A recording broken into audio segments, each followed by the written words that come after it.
guys, this is me, Sofia, and I am grade 4AA at ipapakita ko sa inyo ang mga pangalang sagisag ng Pilipinas. Sorry na kung maingay, good morning pala. Ito nga, let's start na pala.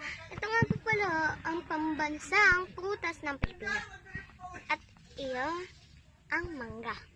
Mangga ang pambansang prutas ng Pilipinas. Ito po yan, oh. Ganito ang itsura ng mangga.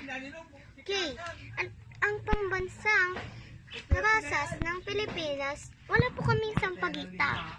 Pero ang pambansang rasas ng Pilipinas ay sampagita. Ito po yun.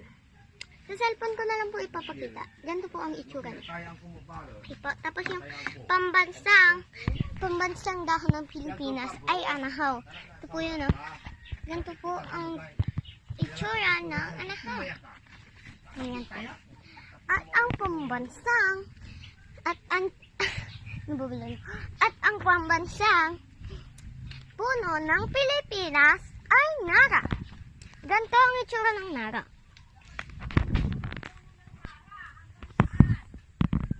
Ganyan po ang itsura ng nara. Matibay ang nara. Hindi ko na masyado may explain. At matibay ang nara. Kasi hindi mo siya basta-bastang mapuputok. At ang pambansang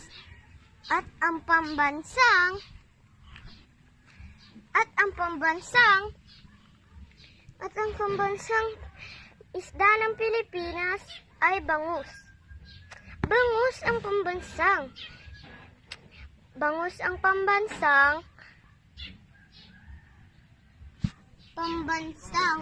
isda ng Pilipinas. Ipapakita ko na lang sa cellphone din.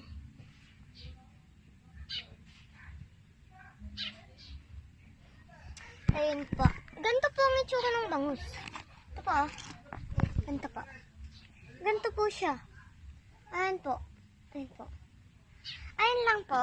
At ito po ang performance namin sa Aralpan. Ayun lang po. Bye-bye!